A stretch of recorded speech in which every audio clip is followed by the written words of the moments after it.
This year, its economy is set to grow faster than all advanced economies, according to the International Monetary Fund. Expectations growing by 4.4% in the first 7 months of 2023, despite facing multiple Western sanctions. Russia's economy has defied expectations. World leaders are gathering in New York for the 79th session of the UN General Assembly amid growing global tensions with conflicts in Sudan, Ukraine and the Middle East.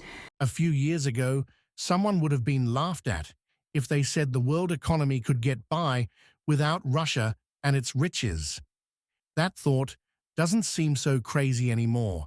In fact, it's true. Most people would not have thought that this huge change in the world would happen so quickly. Don't forget that in 2021, a huge 83% of Russian gas was still being sent to Europe. Germany, Finland, Greece, and Austria relied on it for more than half of their energy needs. Japan and China bought a lot of liquid natural gas, LNG, from Russia. It's easy to see why Putin thought he could use this to his advantage when he invaded Ukraine in 2022. He thought that Russia's riches could control the world economy, but it turned out that Putin was wrong again. He didn't think Ukraine was as strong as it was, and he also didn't think the world would give in to his pressure. Even though the world economy isn't doing great, one thing is clear: it no longer depends on Russia. So how did this sudden turn of events happen? Here's a quick reminder to subscribe to our channel so you don't miss out on new videos. You might be curious about how the West beat Putin in the energy war he started, given how much the world's supply chain relied on Russian goods. The fact that the West is strong and united was another thing Putin didn't see coming. An extraordinarily warm winter in 2022 also lowered the need for energy, giving the West some time to find other energy sources. You could say that Mother Nature helped stop Putin's plans without her knowing it. So, what did the West really do in response? Before we can understand this, let's look at where the world relied on Russia's goods the most. Gas was the most important, but Russian oil, metals, and farmland were also very important to world trade. Still, gas was the most important thing. So let's start by looking at how the West became less reliant on it. It was clear that there was a lot of trust. Europe got almost half of its gas from Russia by itself. It's easy to see why Russia exported about 200 billion cubic meters of gas every year. That's how it made half of its money. Putin was sure that cutting off Europe's gas supply for good in September 2022 would give him the upper hand, so he did it. But things didn't go as planned. The Kremlin said that cutting off gas was in response to sanctions from the West, but it was soon clear that Putin had a more sinister plan. His goal? To keep people in Europe cold in their homes so that they would get tired and tell their leaders to stop helping Ukraine. But things didn't go the way he planned. Europe didn't have to make the terrible decision of giving in to Putin or letting their people freeze. Instead, they found a third, smarter option. They secured other gas sources. But that was only a part of the story. EU leaders came up with a three-step plan to break Russia's economic hold on the EU. Step 1. Use less gas. Even before the full-scale gas cutoff, Europe started to think of Russia as an unreliable energy partner. They moved quickly and were able to fill up their joint storage stocks to 82%. Step 2 was to use different types of energy. The goal was to get off of Russian solid fuels like gas, oil, and coal, which we'll talk about more later. But how did Europe actually get gas from somewhere other than Russia? That's where the story gets interesting. Two main things helped Europe move away from Russian gas. First, they switched to liquid natural gas, LNG. Second, they found more reliable sources for piped gas. both things were done by Europe. As a result, the US sent about 55 billion cubic meters of LNG, and Norway passed Russia to become the biggest source of piped gas to the EU. During the same time, Europe relied more on clean energy. This was the third step in the plan made by the European Commission. All of this made Europe only 9% dependent on Russian gas, which was a big step toward energy freedom and a big deal for the world economy. Also, don't forget that Europe had more room to breathe because the winter was so light. It kept the continent from running out of energy and let countries build up their gas stores.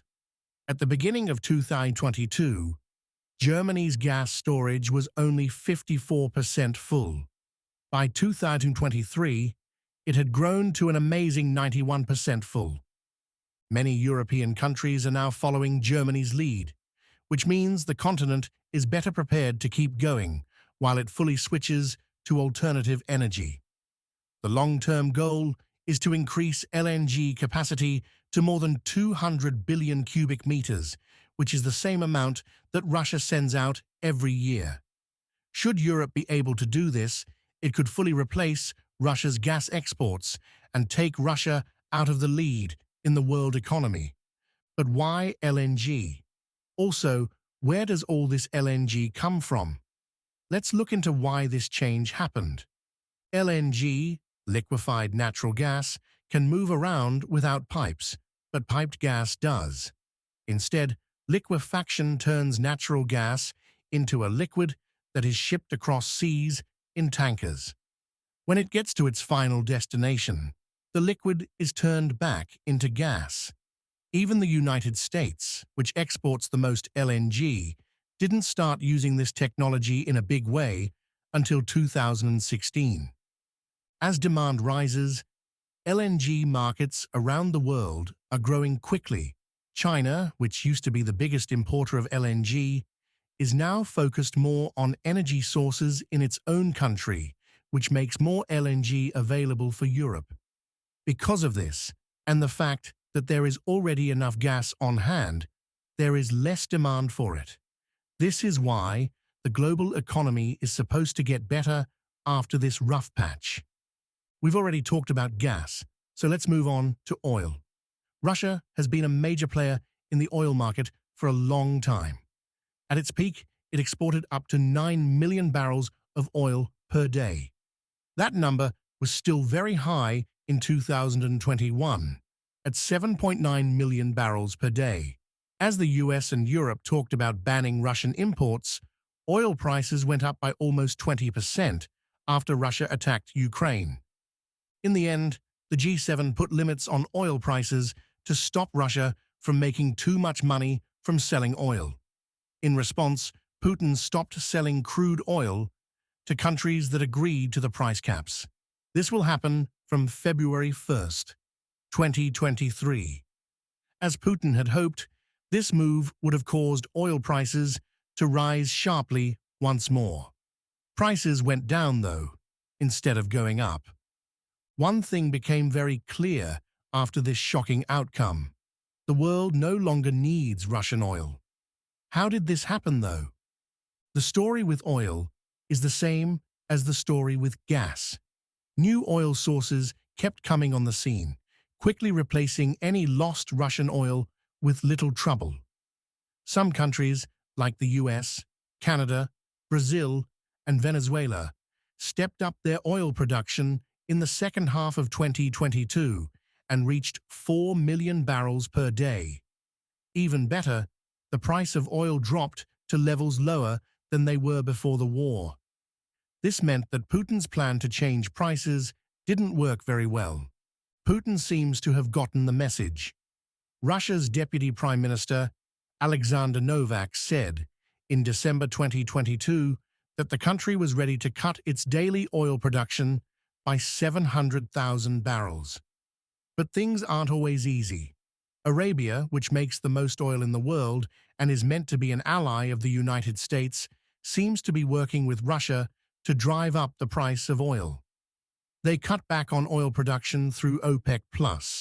the Organization of Petroleum Exporting Countries Plus, which caused a short-term shortage around the world.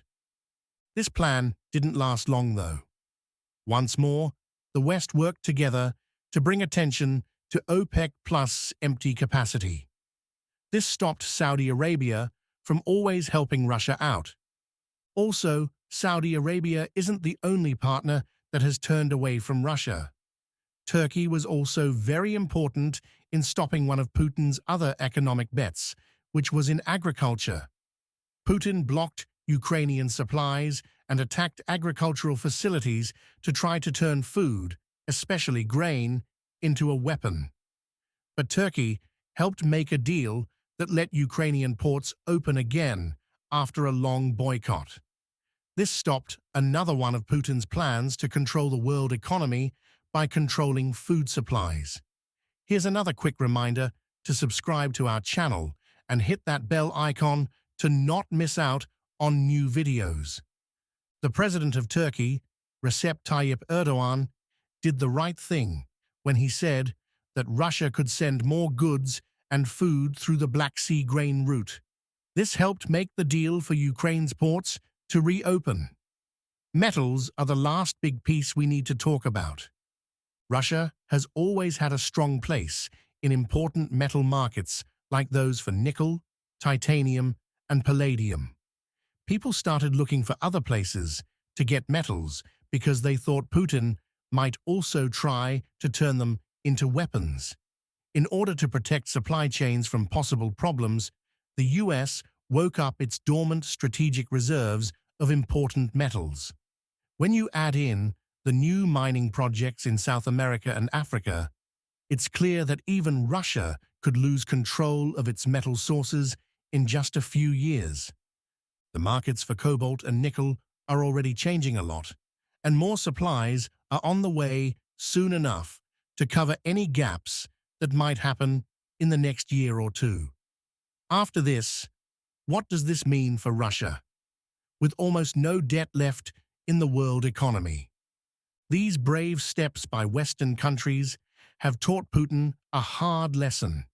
It's much easier for buyers to find new, trustworthy suppliers than for sellers to get new customers. Russia might be able to find new buyers for its gas, but because demand has gone down and the market has changed, these buyers won't be able to make as much money as European countries used to. Russia will lose a lot of money because of this. In the oil business too, the same thing is happening. Russia has a lot of buyers in the East, mostly China and India, but its oil is now only worth half of what it was worth on the world market. Why? These countries have used the G7 oil price caps, even though they aren't officially part of them. India, for example, is buying more than 30 times as much Russian oil as they did the year before, but they're getting it at prices of up to 50%.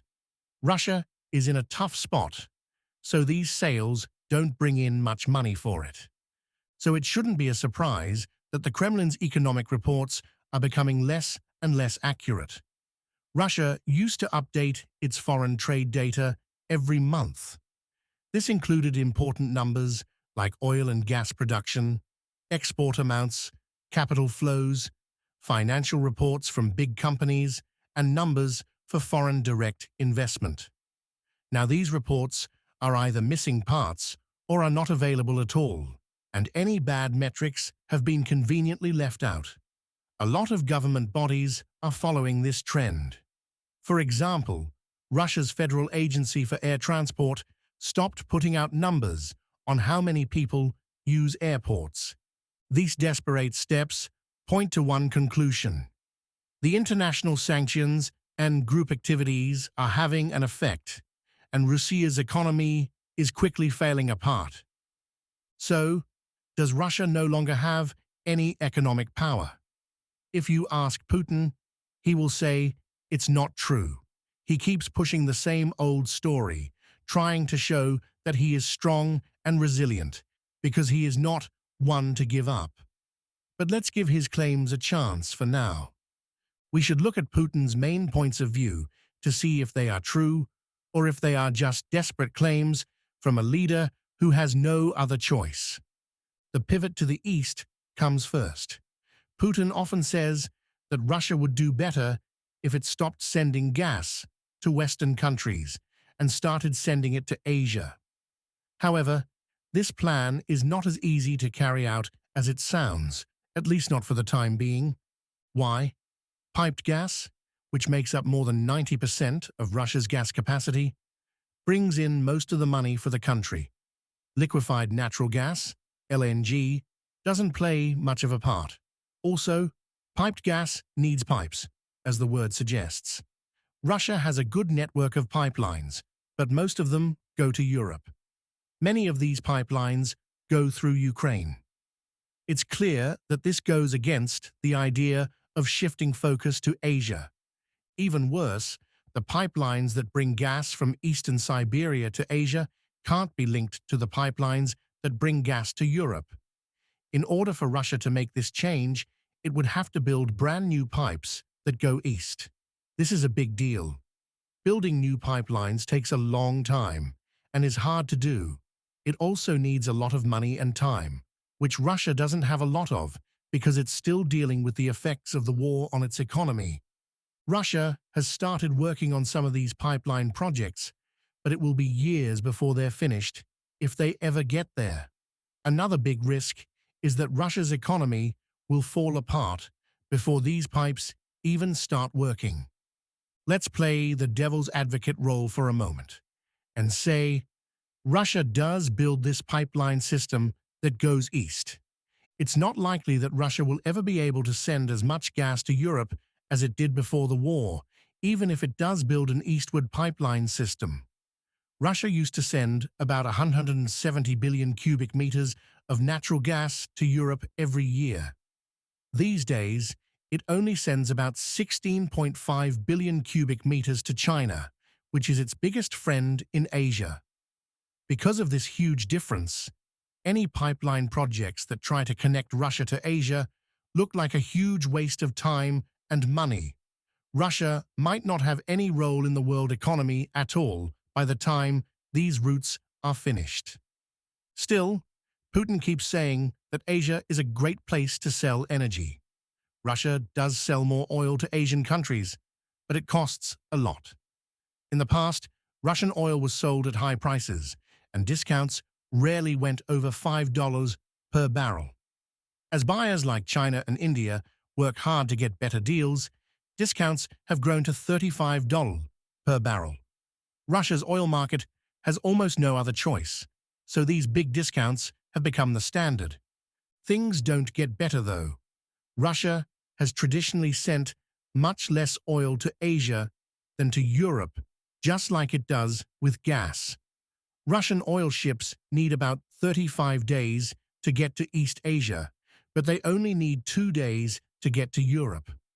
Because of the low prices and high costs of transport, it's clear that Russia isn't getting much money, if any, from these oil sales. That doesn't even take into account how expensive it is to make oil, which depends a lot on technology from the West.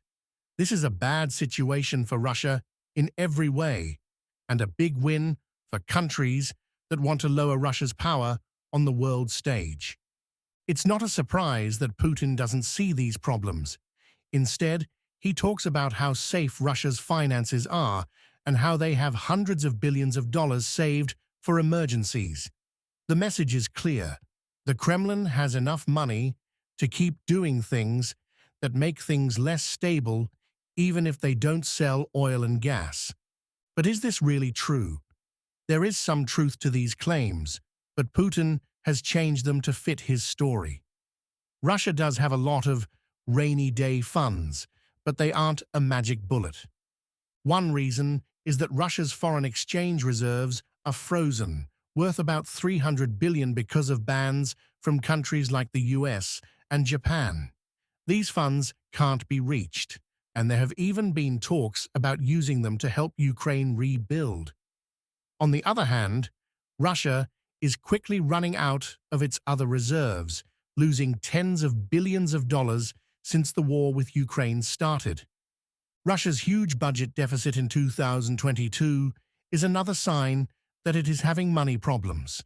Anton Siluanov, the Russian finance minister, said that the debt could be paid for with up to a third of the National Wealth Fund, which was a sovereign wealth fund worth about $150 billion at the time. Even so, Putin says that Russia has a budget surplus because of some big changes in the country's finances and high oil prices. The so-called dramatic projects in question involve taking away a lot of property, which would turn Russia into a kleptocracy. These moves may help the economy in the short term, but they are setting the stage for long-term disaster. This is bad for Russia's current financial security, as well as its chances of getting back to the top of the world economy in the future. So, what about the budget surplus? It's just another Kremlin lie. Any fair financial expert can see that Putin's wasteful spending can't go on forever and will cause big money problems if they haven't already. The Russian economy is being hurt by this mess in almost every way. The hardest hit are industries that depend on foreign supply chains. In some cases, inflation rates can reach 60%. Manufacturers are having a hard time because they can't get enough of certain things, so they have to make do with what they can find in Russia. There are even rumors that some of the Russian military equipment found in Ukraine is put together with parts taken from freezers, dishwashers, and other home appliances. Aircraft makers are in the same situation because they use parts from old planes, even though it could be dangerous. That's why the number of plane crashes in Russia rose by 320% in 2023. Even though the Kremlin says the economy is healthy, domestic spending isn't doing any better. In fact, year-over-year drops in consumer spending and store sales have been 20%. Putin can make up almost any story. He has even made it look like the fact that big Western companies are leaving Russia is good for the country and its loyal leaders. Because of his strict rules for leaving and high taxes, these businesses have lost more than $100 billion since the Ukraine war started. Putin may try to make it sound better, but the fact is that big companies leaving Russia is a huge loss. Russian businesses are having a hard time without Western technology, even if they get a short-term boost. This is clear from the fact that Russia's aircraft industry has collapsed. Everywhere you look, you can see that the Russian economy is getting worse. But Putin says the worst is over and Russia is getting better. This couldn't be further from the truth, of course. Even though there are sanctions against Russia, the country still makes enough money to hide its deep-seated economic problems and pay for Putin's extravagant projects. It looks like the penalties aren't having enough of an effect. New energy and banking sanctions are needed to make sure that Russia can't get its economy back on track.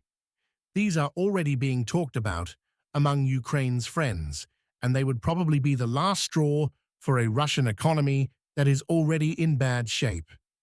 The plan to keep Russia out of world events is moving forward, but it's important to note that this whole thing has been nothing short of monumental.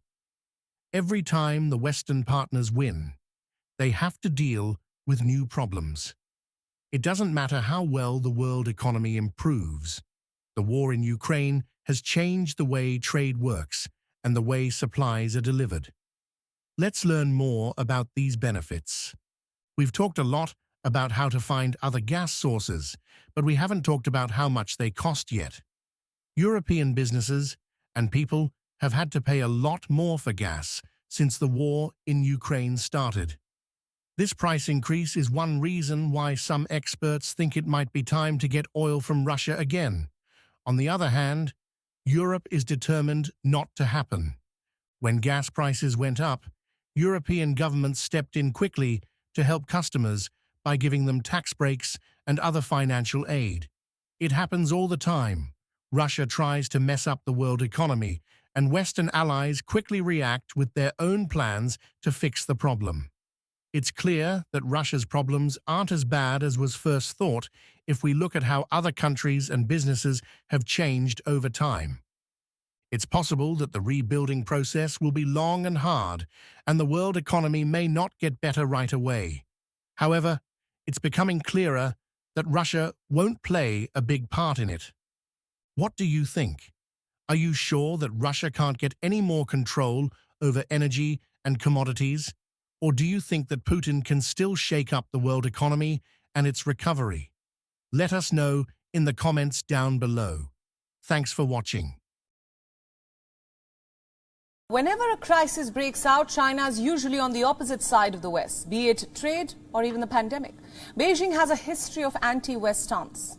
So it was not surprising when Beijing sided with Russia. One good thing for the Chinese Communist Party, CCP, over the past few years is that even though China's economy has been struggling, trade and industry have stayed pretty strong. Russia and China seek a trade advantage in the Arctic. But a tough mix of new protectionist policies aimed at Chinese products and a big drop in local government spending has put hundreds of thousands of businesses in industrial trouble. The last refuge of China's economy is now under a lot of stress because of this. The industrial sector in China has finally been hit by the country's economic problem. In this video, we'll look at why the two most obvious solutions won't be easy for the CCP. But before we start, if you haven't already, please subscribe and hit the bell to stay up to date and see our newest movies. Let's look at the information now. China's National Bureau of Statistics talks to more than 500,000 businesses each year to get a feel for the economy. From 1998 to 2010, the number of businesses that were losing money slowly went down. During this time, China became known as the factory of the world. A lot of businesses were having a hard time in the early years of China's economic boom. The Asian financial crisis in the late 1990s also didn't help. But as demand for Chinese goods grew around the world, the stronger manufacturing companies pushed out the weaker ones. In China, the number of businesses that were losing money had been slowly going down for years. But this number has gone up a lot in the last few years. It stayed the same until about 2020. At first, the pandemic probably played a big role. But in the last 2 years, the number of businesses that are having trouble has grown even faster, from 20% in 2022 to around 30% by June of this year. It is now the same as the all-time high from 1998. It's important to remember that the number of companies losing money usually rises in the middle of the year and then falls at the end of the year. For example, it went from 29% in June to 21% by December of last year. However, the overall trend is clear. More companies are having trouble, and the number of companies losing money is now at its highest level in over 20 years. This fits with other reports we've seen recently that are specific to the same business. Baowu Steel Group, China's largest steelmaker, said last week that the market was like a harsh winter and that this year would be the hardest for the steel industry since 1998. In fact, data from July showed that steel production had dropped 4% year over year, and that cement output, which is a good sign of manufacturing activity, had dropped by 12.4%. Some Chinese electric vehicle, EV companies like BYD have done very well and been in the news, but their success hides a bigger slowdown. In truth, weak exports and slow domestic demand have caused at least 8 major EV makers to shut down or stop production in the last 18 months. If it's not the pandemic, then what is really causing China's factories to slow down? It comes down to 3 main points. First, there's the drop in desire for Chinese goods around the world. It's partly because the world economy is slowing down, but it's also because more countries are putting taxes on Chinese goods. This was already being done by developed countries like the US and the EU, but now developing countries are joining in because they are afraid that cheap Chinese goods will hurt their own businesses. Countries like Mexico, Chile, and Brazil have raised taxes on Chinese steel just this year. In July, Turkey put an extra 40% tariff on Chinese electric cars. Meanwhile, Indonesia has put tariffs of up to 200% on Chinese textiles. South Africa has joined the fight by putting a 10% tax on solar panels and modules made in China. Plus, demand at home isn't very strong. One big problem for China, as we've already said, is that people don't make enough money to create strong internal demand. Businesses in China have to rely on exports a lot because not enough people in China buy their goods. Since the start of the economic disaster a few years ago, many experts, including those at the IMF, have said that China needs to increase demand at home. They offer things like giving direct help to households or even helping people who build homes. But a lot of Chinese people are tightening their purse strings because they're stressed about paying off their high-priced debts, so they're not spending much. Overall, China's economic problems are getting worse because global demand is slowing down, international taxes are going up, and Chinese consumers aren't spending much. But that doesn't seem to be how Xi Jinping and the CCP see it. To solve the problem of low internal demand, they have put more effort into industry and manufacturing, which Xi now calls new productive forces. This way of thinking says that Chinese businesses can't rely on spending in China to make up for the drop in demand from other countries. Things could even get worse. New data from banks shows that borrowing and spending by households are at their lowest levels since 2008. The third reason China's factories are having trouble is that local governments are becoming less helpful. There was a time when local governments kept things going by giving money through handouts and government contracts. But there is a catch. A lot of their tax money goes straight to Beijing. Local governments used to use fake companies called local government finance vehicles, LGFVs, to rent land to developers in order to pay for their spending. This worked fine until the real estate crisis hit. After that, people stopped wanting to buy new land, and sales of land have dropped almost 50% since 2021. Besides that, these LGFVs have racked up huge bills, and Beijing has now told local governments to cut back. Documents from the Financial Times show that spending has been cut by more than 50% in some areas, such as Guizhou. 10 of China's 33 regions have debts that are higher than 50% of their GDP right now, and 4 of them have debts that are higher than 100% of their GDP. Even worse, 8 governments are spending all of their tax money on paying off the interest on their debt. Because of all this tightening, Chinese businesses have lost a lot of money because the government used to spend a lot of money. Besides that, foreign investment has dropped sharply, with investors from other countries taking their money out of China. Foreign investment has gone down for the first time since 1990, which makes things even worse for the business. How can China make this better? The CCP has 2 main choices, and neither is easy. The first step is to try to increase demand at home. It's not easy to get people to spend more, though. This is true whether you try to boost trust in the housing market or shift the economy toward consumption. If you think that direct stimulus, like giving money to families or developers, would be the best thing to do, the government has pretty much ruled that out. The second choice is to find a way to keep getting other countries to buy China's extra goods. That seems very unlikely to happen, though, unless major changes are made to either the current international trade systems, like the WTO, or a whole new set of rules for trade deals. After Putin cut Russia off from the West, many experts thought it would quickly become friendly with China. That has happened in some ways, but it has always been a little unclear how deep this friendship between Russia and China really goes. But there have been stories lately that the ties between China and Russia may not be as strong as Xi and Putin make them out to be. It's possible that their relationship is more tense than even the most skeptical Western observers thought. In this video, we'll look at how ties between China and Russia have changed over time, focusing on recent points of contention. We'll also talk about what this all means for their future partnership. If you haven't already, hit the bell and subscribe button before we start. This way, you'll know when we post new videos. Okay, let's start with some background. It wasn't easy for China and Russia, or more correctly the Soviet Union, to get along from the 1960s until the fall of the Soviet Union. There were many things that made things tense, including different ideas about Marxism. China accused the Soviets of betraying the cause in 1961, and a border dispute that turned into a short war in 1969. It was also very hard to agree on their foreign policy. During the 1950s and 1960s, Mao Zedong didn't agree with Khrushchev's plan for peaceful coexistence between the Soviet Union and the West. He also didn't like how the Soviet Union was becoming closer to India. In the 1970s, when the Cold War was at its worst, Mao Zedong took a brave step by calling out to the US. This led to Nixon's famous trip to China in 1972. The Soviet Union and China were at odds until the fall of the Soviet Union because of this shift toward the US.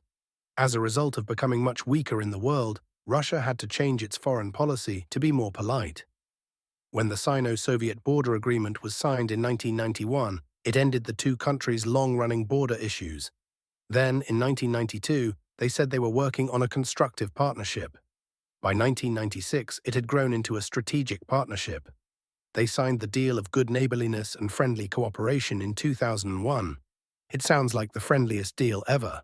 The contract was meant to last for 20 years, but it was just extended for 5 more years. Both Putin and Xi get along well with each other, which has helped their relationship. Their economies are also becoming more and more compatible. China needed a lot of energy, especially oil, as its industries grew quickly. Russia was happy to give it to them. In 2007, Russia sent about $5 billion worth of goods to China. Most of these were oils. That amount shot up to $57 billion by 2019. Russia even passed Saudi Arabia as China's main oil supplier, and China passed Germany as Russia's largest trade partner. Because of this, most experts thought that the war in Ukraine would bring Russia and China even closer together. Russia was economically cut off from much of the West, so it had to rely more and more on China for trade. And China has at least understood why Russia did what it did, even if it hasn't supported the attack directly. The Chinese Communist Party, CCP, has been reluctant to publicly support Russia's crossing of internationally recognized borders, mostly because of how tense things are between China and Taiwan. However, they have always been strongly against NATO. They do this because they think NATO is an American tool for power, and because they are still angry that NATO bombed the Chinese embassy in Belgrade in 1999. To give you some background, when NATO attacked Yugoslavia, a US plane dropped 5 guided bombs on the Chinese embassy by accident, killing 3 Chinese reporters. Later, President Clinton said he was sorry and that it was an accident, but the CCP wasn't completely satisfied. In the end, the CIA revealed that it was the only attack during the campaign that they were directly in charge of. A story from The Observer that came out months after the bombing even said the attack was planned, saying that the CIA thought the embassy was sending messages for the Yugoslav army. People in the West have mostly forgotten about this event, but it caused a lot of anger in China and is still a sore spot today. Even though there are problems, China has grown its trade with Russia and is now its biggest business partner by far. China hasn't sent Russia any weapons directly during the conflict in Ukraine, but they have kept sending dual-use goods, like drones and machine parts, that can be used for both military and civilian reasons. Many Western countries are angry about this, even though the CCP is officially following orders not to send weapons to Russia. Plus, China and Russia have kept up their joint military drills, even in sensitive areas like the seas around Taiwan. This has made the political situation even more tense. In the past few months, the so-called bromance between China and Russia has become more obvious. There are at least 3 major signs that their relationship isn't as strong as it's often made out to be. First, there's the constant argument over how much gas costs. Europe stopped buying Russian gas from a pipeline, and Moscow thought it could send that gas to China through a new pipeline called the Power of Siberia 2. China already gets some Russian gas through the original Power of Siberia pipeline, which opened in 2019 and can carry up to 38 billion cubic meters of gas per year. The amount of water that Russia used to send to Europe was 200 billion cubic meters, which is a very small amount. With a capacity of 50 billion cubic meters, the new Power of Siberia 2 pipeline was meant to help close that gap.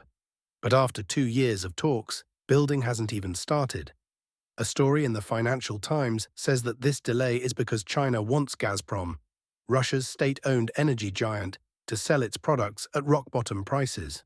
Last year, Gazprom lost an incredible 600 billion rubles, which was its worst performance in 25 years.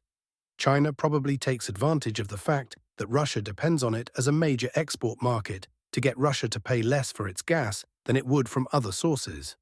Second, Chinese banks are becoming less willing to help Russia get around bans from the West. The news source Business Insider says that almost all Chinese banks are now avoiding handling Russian payments.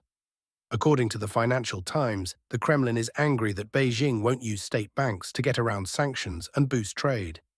Part of the reason for this reluctance is that Western bans are meant to stop Chinese companies from helping Russia. For example, in October, the US put sanctions on 42 Chinese companies and has been threatening to put more sanctions on any Chinese businesses that continue to support Russia. Also, since May, there have been claims that hackers working for the Chinese government have been hacking into Russian government computers to spy on them. To be clear, none of this means that Russia and China are at odds with each other. A lot of the time, superheroes spy on each other, even when they're good friends. China is being tough in negotiations and doesn't want to help Russia get around sanctions because it's good for its own economy. The much-talked-about bromance between China and Russia may, however, be more about convenience than a deep, long-lasting alliance, as shown by these cases.